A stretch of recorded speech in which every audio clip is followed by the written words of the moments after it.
अस्सलाम वालेकुम व्यूअर्स, मैं हूं समीना पाशा। उम्मीद है आप लोग खैरियत से होंगे। व्यूअर्स, कुछ आम खबरें अपडेट्स लेकर इस व्लॉग में आपके सामने हाजिर हैं। खबरें दो तीन बड़ी इंपॉर्टेंट हैं जी। एक तो आपको सैलाब की सूरत हाल से आगाह करेंगे। काफ़ी ज़्यादा परेशान कुन सूरत हाल बन चुकी है और इसमें इमदादी कार्रवाइयाँ कैसे की जा रही हैं। इमदादी कार्रवाइयाँ तो एक तरफ टिकटॉक्स का जो काम है वो काफ़ी उरूज पर नज़र आ रहा है। ये तमाम चीज़ें आपके साथ शेयर होंगी और फिर इमरान खान साहब के केसेस की कुछ अपडेट्स हैं जो आपके साथ शेयर करेंगे। ये भी एक मुझे सोचा समझा अब प्लान नज़र आ रहा है कि चूंकि ये नज़र आ रहा है सबको कि इमरान खान की जो बेसिक पावर है इस वक्त वो यूथ है, तो यूथ को कैसे अट्रैक्ट करना है इसके लिए बड़ी एक प्लानिंग के तहत लगता है कि बार बार उनको अपनी तरफ माइल करने के लिए, इमरान खान से बदल करने के लिए कुछ कोशिशें की जाती हैं। यूथ कहाँ खड़ी है इसके ऊपर भी बात होगी। आपसे रिक्वेस्ट है कि चैनल को सब्सक्राइब कर लें अगर अभी तक सब्सक्राइब नहीं किया। तो सबसे पहले ज़रा बात कर लेते हैं जी सैलाबी सूरत हाल की, जो इस वक्त खौफनाक सूरत हाल में बदल चुकी है। उसकी वजह यह है कि एक तरफ तो जो दरिया हैं आपको मालूम है कि ओवरफ्लो हो चुके हैं और बिल्कुल इनकी कैपेसिटी से ऊपर चला गया हुआ है पानी। तो दूसरी तरफ भारत भी बार बार मुख्तलिफ डैम से स्पिलवेज खोल देता है, जिसकी वजह से मजीद पानी का बहाव जो है पाकिस्तान की तरफ आ जाता है। इस तरह उस सारे पानी को संभालना और फिर उस सारे पानी के आगे बंद बांधना बहुत मुश्किल हो चुका है, जिसकी वजह से मजीद जो आबादियां हैं वो ज़ेरे आब आ रही हैं। बात यहाँ पे नहीं थमी, बल्कि मसला ये है कि बारिश भी मुसलसल हो रही है और कल रात से भी, कल बल्कि दोपहर से जो बारिश का सिलसिला शुरू हुआ है वो अभी तक भी जारी है मुख्तलिफ इलाकों में, और उसकी वजह से जाहिर है कि वो पानी भी बीच में शामिल होता चला जा रहा है। तो इस तरह से ये ओवरऑल जो सूरत हाल बनी है वो काफ़ी खौफनाक हो चुकी है। जब मैं ये वीडियो रिकॉर्ड कर रही हूँ इससे पहले अभी ये खबर आई है कि जो भारत की तरफ से भाखरा डैम के पास नंगल डैम है, इसके स्पिलवेज खोल दिए गए हैं। ये जो भाखरा डैम है ये काफ़ी इंपॉर्टेंट है क्योंकि ये सतलुज पर वाक़ है और 741 फीट इसकी बुलंदी है और इसके बिल्कुल 15 किलोमीटर के फासले पर नंगल डैम है जिसके स्पिलवेज खोल दिए गए हैं। अब ये जो सारा पानी जब दाखिल होगा यहाँ पर तो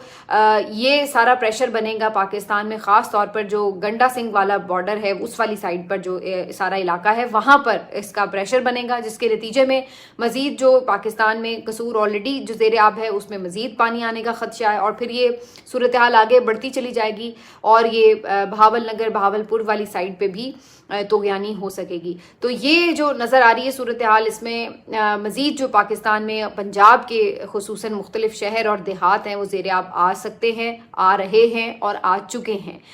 यहाँ तक की जो सूरत हाल है उसके मुताबिक जो ये गवर्नमेंट के अपने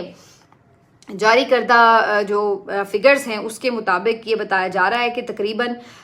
35 अमवात जो हैं वो हो चुकी हैं, जबकि 20 लाख के करीब जो लोग हैं वो मुतासिर हुए हैं ये हालिया सैलाब से। और इस सारी सूरत हाल में अभी आप ये नहीं कह सकते कि वाइंड अप है मामला, क्योंकि अभी तो मज़ीद तखमीना लगेगा। जो फसलों का नुकसान हुआ है, जो लोगों की जायदादों का, मवेशी का नुकसान हुआ है, और फिर उसके बाद जब तक ये सारा मामला थमेगा तो सही तौर पर अंदाज़ा होगा कि इस सैलाब ने क्या कुछ बहा ले गया है। तो ये अब खौफनाक सूरत हाल के बाइस जो ख़ास तौर पर ये इलाके हैं उनसे रिक्वेस्ट है कि यहाँ पे जो लोग हैं अगर वो अपनी जगह छोड़ सकते हैं तो अपनी जानें सबसे पहले बचाएं। बिल्कुल इस बात का सबको अंदाज़ा है कि अपना घर बार छोड़ के जाना, अपना कारोबार, अपने माल मवेशी, अपने जो भी जमा पूंजी है इंसान की, उसको छोड़ के पानी के लहरों के सिपुर्द करके निकलना बड़े तकलीफ दे मरहले होते हैं। लेकिन अब जाहिर है कि जान से बढ़कर कुछ नहीं, जान है तो दोबारा भी ये तमाम चीज़ें हासिल की जा सकती हैं, लेकिन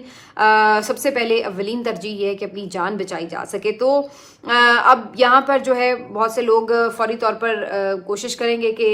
यहाँ से निकल सकें और कोई महफूज मकामात पर जा सकें। वैसे तो बड़ी अजीब सूरत हाल है क्योंकि जो गवर्नमेंट है वो इसमें उस तरह से कोऑर्डिनेटेड एफर्ट्स नज़र नहीं आ रही जो कि होनी चाहिए, क्योंकि कहीं पे हमें ये नज़र आ रहा है कि जहाँ फ्लड रिलीफ कैंप्स लगाए गए वहाँ कैंप्स में भी पानी आ गया है और जो खैमे लगाए गए हैं वो खुद पानी में डूबे हुए हैं। इसी तरह से मुख्तलिफ जगहों पर अभी तक लोग पहुँच ही नहीं सके, राब्ते नहीं हो पाए हैं। ये एक अपनी जगह प्रॉब्लम है कि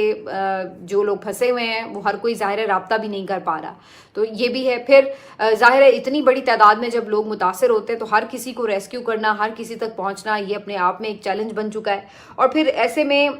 ये भी खबरें आ रही हैं कि जो प्राइवेटली लोग कोशिश कर रहे हैं कि लोगों को रेस्क्यू करें या उन तक कम से कम इमदाद पहुँचाएँ, ड्राई फूड आइटम्स पहुँचाएँ, मेडिसिन्स पहुँचाएँ, पहुंचाएं, उनको भी रुकावटों का सामना करना पड़ रहा है। कुछ ऐसी वीडियोज़ हैं जो कि नाकाबिले यकीन हैं, जिसमें ये देखा जा सकता है कि जो मुख्तलिफ ऑर्गेनाइजेशंस होती हैं या प्राइवेटली लोग अपने तौर पर कोशिश करते हैं अपनी मदद आपके तहत के लोगों तक पहुँचें, जज्बा हुब्बुल वतनी में, हमदर्दी में, तो उनको भी रुकावट का सामना करना पड़ा है। वो ये बता रहे हैं कि हम फूड लेके जाना चाहते हैं, हम शेल्टर लेके पहुंचना चाहते हैं, तो हमें रोका जा रहा है। और हमें वहाँ की जो इंतज़ामिया है वो ये कह रही है कि या तो आप मरीम नवाज़ की तस्वीर या बैनर्स लगाएं और फिर जो है वो आगे आप इमदादी सामान लेकर जा सकते हैं, और या फिर हमें मजबूरन ये सामान वापस लेके जाना पड़ा है। तो ये एक पागलपन की वैसे ना इंतहा है कि ऐसे मौके के ऊपर भी आपको सियासत की पड़ी हुई है कि जनाब मरीम नवाज, और ये तो हम देख रहे हैं कि जो गवर्नमेंट की सतह पर किए जा रहे इकदाम वहाँ पे तो भरपूर पब्लिसिटी मुहिम साथ साथ जारी है। मसलन है कि अगर कोई ड्राई फूड आइटम्स हैं, उनके डब्बे हैं, उनके ऊपर भी मोहतरमा की तस्वीर चिपका दी गई है।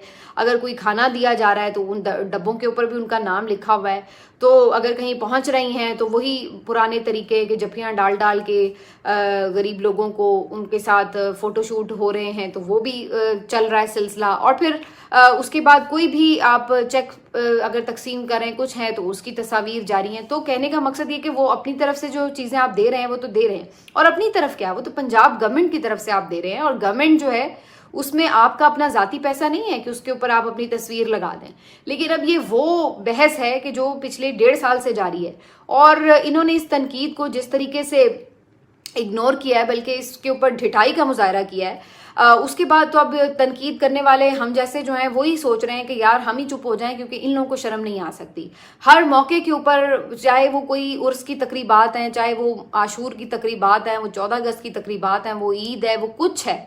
इन लोगों ने अपनी शक्लें चिपका कर हर जगह पर अपनी मशहूरी करने में कोई कसर नहीं छोड़ी है। और फिर उसके ऊपर हम ये जब सवाल करते हैं कि भाई आपका ज़ाती पैसा तो नहीं है कि आप अपनी मुंह लगा लगा के सबको जो है वो चीज़ें बांट रहे हैं। भाई आप पंजाब के जो टैक्स पेयर्स हैं लोग, उनके पैसों से ही मदद कर रहे हैं, तो आप अपनी तशहीर इसके ऊपर क्यों कर रहे हैं? लेकिन ये बात कह कह के हम तो थक गए हैं, लेकिन इन लोगों को कोई इसके ऊपर ना तो शर्म आती है, ना ये लोग उससे बाज आते हैं कि इसकी वजह से हमारे ऊपर तनकीद हो रही है। उससे होता ही है कि अगर कोई अच्छा काम इन्होंने एक आधा किया भी हो, वो भी सब तनकीद की नज़र में हो जाता है। अब आज मोहतरमा कसूर गई हैं और वहाँ पे इतना लाव लश्कर लेके गई हैं, कोई 30-35 गाड़ियों का प्रोटोकॉल लेकर गई हैं। आप अंदाज़ा लगाइए कि आप सैलाब से मुतासरा एक इलाके में जा रहे हैं, और वहाँ पर बजाय इसके कि ये एहसास हो लोगों को कि यार कोई हमारा दर्द बांटने आया है, वहाँ पर आप ऐसा लग रहा है कि कोई शूट करने आए हैं कि जी इतनी गाड़ियों के साथ आपका वहाँ पे आना ज़रूरी है कि जो पहले ही लोग तकलीफ़ में हैं उनको मज़ीद तकलीफ़ पहुँचाई जाए आपके प्रोटोकॉल्स की वजह से।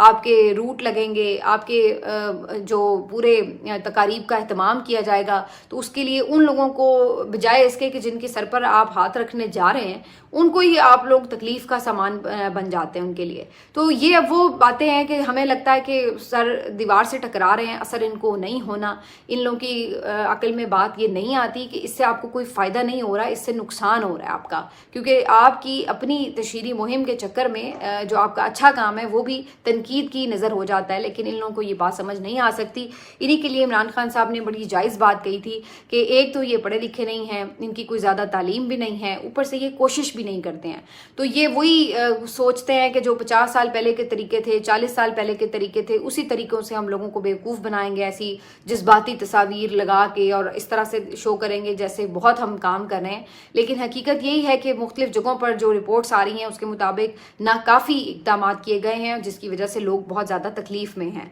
तो अभी भी इसमें कोई बहुत ज़्यादा हमें तब्दीली नज़र नहीं आ रही। और दूसरी तरफ जो केपी गवर्नमेंट है उनकी तरफ से उन्होंने भी कोई किए हैं 2-4 ऐसे फ़ोटोशूट। ये तो नहीं मैं कहती कि उनकी तरफ से बिल्कुल नहीं हुए, लेकिन इस लेवल की उन्होंने ये हरकतें नहीं की जिस तरह की इन्होंने सैलाब को बाकायदा फ़ोटोशूट का एक इवेंट समझ लिया है। उनकी तरफ से भी काफ़ी इक़दाम किए गए हैं। कल एक चैरिटी जो था वो मैच भी किया गया था, जिसमें पाकिस्तान के जो टॉप लेजेंड्स हैं क्रिकेट के, उनकी तरफ से पार्टिसिपेशन की गई और ये मैच खेला गया, दोस्ताना मैच चैरिटी के लिए। और इससे जो हासिल होने वाली रकम थी वो भी इमदादी रकम थी जो कि सैलाब ज़दगान को दी जानी थी। अच्छा, इस मौके के ऊपर वैसे ये बड़ी डिस्कशन भी शुरू हो गई कि बहुत से लोग ये बताना शुरू हुए कि जनाब इस मैच में किसी तरह इस बात को यकीनी बनाया جانا تھا کہ جناب عمران خان کی تصویر جو ہے وہ کوئی نہ لے جا سکے. اس کے اوپر جو تھے بہت سے لوگوں کی ویڈیوز اور جو ٹویٹس تھی وہ آ رہی تھی, لیکن اس میں مجھے سچائی اس وقت سمجھ میں بھی نہیں آئی, اور بعد میں وہ کافی حد تک بات کلیئر بھی ہو گئی کہ ایسا کچھ نہیں تھا, کیونکہ ظاہر ہے وہ تو صوبہ ہی عمران خان کا یعنی صوبہ ہے, اور اس میں آ کر آپ اگر کسی کو منع بھی کریں تو وہاں تو ہر کسی کے پاس عمران خان کی تصویر ہے, جھنڈا ہے, سب کچھ, تو وہ تو سپورٹرز ہیں وہاں پہ میکسیمم عمران خان کے, تو ان کو روکا جا بھی نہیں سکتا تھا, روکنا بھی کیوں تھا. بہرحال جیسی تیسی بھی صحیح ہے تو وہاں پہ پی ٹی آئی کی گورنمنٹ ہے, تو اس کے اوپر یہ بات تو نہیں تھی, بلکہ سینیٹر فیصل جاوید وہاں پر آئے تو انہوں نے جب وہاں پر آ کر لوگوں سے بڑے نعرے شارے بھی لگوائے, اور یہ وہ تو بڑا ماحول تھا, اور وہاں پہ پھر لوگوں نے عمران خان کے حق میں بھی نعرے بازی کی, پی ٹی آئی کے حق میں بھی نعرے بازی کی. تو ایسا جو ایک بتایا جا رہا تھا ایلیمنٹ, شاید اس میں اتنی زیادہ سچائی نظر نہیں آئی. لیکن دوسری طرف یہ جو ان لوگوں کے آپ حالات دیکھیں کہ یہ لوگ ٹی وی پہ آ کے ایسی بونگیاں مارتے ہیں کہ آپ سر پکڑ لیتے ہیں. مثال کے طور پر رات میں نے ایک کلپ دیکھا خواجہ آصف صاحب کا, کہ یہ ایک ٹی وی چینل پر گفتگو کرتے ہوئے فرما رہے تھے کہ جو سیلاب کا پانی ہے یہ تو ایک نعمت ہے, تو آپ اس پانی کو جو ہے وہ سٹور کر لیں, ڈرمز میں, حمام میں آپ ان کو سٹور کر لیں پانی کو, اور اس کو ضائع نہ کریں. ڈیم تو اتنی جلدی نہیں بن سکتے, ڈیم بننے میں تو 10 سال لگ جاتے ہیں, لیکن جو آپ کے پاس دستیاب وسائل ہیں آپ ان میں یہ پانی سٹور کر لیں. اب مطلب آپ ان کی عقل کا اندازہ لگا لیں. مجھے نہیں معلوم ہے کہ وہ خواجہ آصف صاحب جو ہیں وہ ان کی اب ویسے ہی کچھ ایج میں جا کر ہوتا ہے بعض اوقات کہ آپ کی ذہنی حالت ٹھیک نہیں رہتی, تو یہ پہلے اس طرح تھی, یا ریحانہ ڈار صاحبہ سے ہارنے کے بعد یہ اس طرح کی بیک ٹو بیک جو بونگیاں مار رہے ہیں, تو اس کی وجہ یہ ہے. یا پھر میرا خیال ہے ویسے ایک ریٹائرمنٹ کی عمر رکھ ہی دینی چاہیے کہ جب کوئی اس طرح کی بونگیاں مارنا شروع کر دے تو اس کے بعد پھر اس کو جبراً رخصت کر دینا چاہیے کہ بھائی آپ کی مہربانی آپ گھر تشریف لے جائیں. کیونکہ اس طرح کے موقعوں کے اوپر آ کے آپ اگر لوگوں کو ایسی باتیں کریں گے تو یہ تو ان کے زخموں پر نمک چھڑکنے کے مترادف ہے. آپ انہیں یہ سمجھا رہے ہیں کہ ان کے گھر ڈوبے ہوئے ہیں, ان کا مال مویشی بہہ گیا, اور آپ کہہ رہے ہیں ان سے کہ آپ حمام میں جو ہے وہ پانی جمع کر لیں اور اس کو سٹور کر لیں اور اس کو بعد میں استعمال کریں. مطلب ہے کہ یہ کس قسم کی ذہنی سطح کی بات ہے. اس کے اوپر میں تنقید بھی کروں تو پھر منیمم بھی الفاظ میں کیا تنقید کروں گی. تو یہ ان لوگوں کے حالات ہیں, اور یہ مزید جس کو کہتے ہیں نا کہ یہ کسی کا بھلا تو کر نہیں سکتے, لیکن یہ اس طرح کی گفتگو ضرور کرتے ہیں, ایسی حرکتیں کرتے ہیں کہ الٹا آپ کو ان کے اوپر جو ہے وہ اپنی پریشانی سے زیادہ ان پہ غصہ آنے لگتا ہے کہ یار یہ لوگ کس قسم کے لوگ ہم پہ مسلط ہو گئے ہیں. تو یہ جو ہے وہ ساری صورتحال رہی ہے جی اس وقت پنجاب کے حوالے سے. اب ذرا آ جاتے ہیں اس پہ کہ جو عمران خان صاحب کے کیسز ہیں ان کا کیا بنا. عمران خان صاحب کا جو توشہ خانہ 2 ٹرائل ہے وہ 1 ستمبر تک کے لیے ملتوی کیا گیا, جو اگلی ڈیٹ دی گئی تھی, لیکن امکان نہیں ہے کہ 1 سپٹمبر کو بھی ان کی ہیئرنگ ہوگی. اسی طرح عمران خان صاحب کے 26 نومبر کے کیس بھی, اب دیکھیے یہ بھی بڑے مزیدار بات ہے کہ 26 نومبر کو جو ہوا پی ٹی آئی کے کارکنوں کے ساتھ وہ آپ سب کو پتہ ہے, اور اس کے بھی احتجاج کے جو کیسز ہیں وہ بھی عمران خان صاحب کے اوپر کاٹی گئی ہیں FIR, اور وہ مقدمات عمران خان صاحب کے اوپر بنائے گئے ہیں, نامزد کیا گیا انہیں کہ جی انہوں نے پلاننگ کی ہے یہ انتشار کی, احتجاج کی. اور ان مقدمات میں عمران خان کی ضمانت کے لیے پہلے سے درخواستیں دائر تھیں اور نوٹس بھی کر دیے گئے تھے. اب اگلی جو سماعت ان 6 مقدمات کی فکس ہوئی تھی وہ 1 سپٹمبر ہوئی تھی. تو خالد یوسف چودھری صاحب جو ان کے عمران خان صاحب کے اس میں لائر ہیں وہ اس کو بتا رہے ہیں کہ کل ان کی ہیئرنگ بھی ہے. تو دیکھتے ہیں کہ 26 نومبر کے مقدمات میں عمران خان صاحب کے لیے کیا فیصلے ہوتے ہیں, کیونکہ اگر عمران خان صاحب کی 9 مئی کے ضمانتیں جیسے کہ سپریم کورٹ سے ہو چکی ہیں, اب صرف القادر کی ضمانت ہے اور ساتھ میں اب یہ چھوٹے موٹے کچھ مقدمات ہیں جن کی ضمانتیں ہیں. یہ اس لیے کیسز بڑے ویک ہیں کیونکہ عمران خان صاحب تو جیل میں ہیں. تو جب آپ جیل میں بیٹھے کسی شخص کے اوپر اس دوران ہوئے کسی جرم کا, اگر کوئی جرم ہوا ہو, ویسے تو احتجاج کرنا جرم نہیں ہے, لیکن اگر کوئی جرم ہوا بھی ہو تو اس کا اگر آپ اس کو ملزم ٹھہراتے ہیں تو وہ بڑا ویک کیس ہوتا ہے, کیونکہ وہ تو 2 سال سے جیل میں ہے, اس سے رسائی ظاہر عام لوگوں کی اس طرح سے ہے نہیں. تو جب آپ یہ کیس بناتے ہیں تو یہ کورٹ آف لاء میں کافی زیادہ ویک کیس ہوتے ہیں. تو اس لیے ان میں ضمانتیں نہ ملنے کا کوئی چانس نہیں ہوتا. لیکن اب آپ کو پتہ ہے کہ یہ تمام چیزیں کورٹ آف لاء کی میں بات کر رہی ہوں, جہاں پہ لاء ہوتا ہے. یہاں تو کوئی لاء ہے نہیں ہے اور نہ ہی یہاں پہ کوئی عدالت باقی رہ گئی ہے. تو اس لیے یہاں پہ کیا فیصلہ آنا ہے وہ تو ہم یہ نہیں کہہ سکتے, وہ تو من مرضی کے فیصلے آتے ہیں. لیکن اگر قانون اور انصاف کی بات کی جائے تو عام طور پر ایسے کیسز میں کوئی زیادہ ٹینشن نہیں ہوتی ضمانت کی. آخر میں تھوڑی سی میں ضرور یہ بات کرنا چاہ رہی ہوں کہ ایسا مجھے محسوس ہو رہا ہے کہ بڑی پلاننگ کے ساتھ عمران خان صاحب کو نوجوانوں سے کسی طرح نوجوانوں کو عمران خان صاحب سے بدل کرنے کی کوشش ہو رہی ہے. بلکہ یوں کرتے اس کے اوپر تفصیلی بات اگلے ولاگ میں. اپنا خیال رکھیے. اللہ حافظ.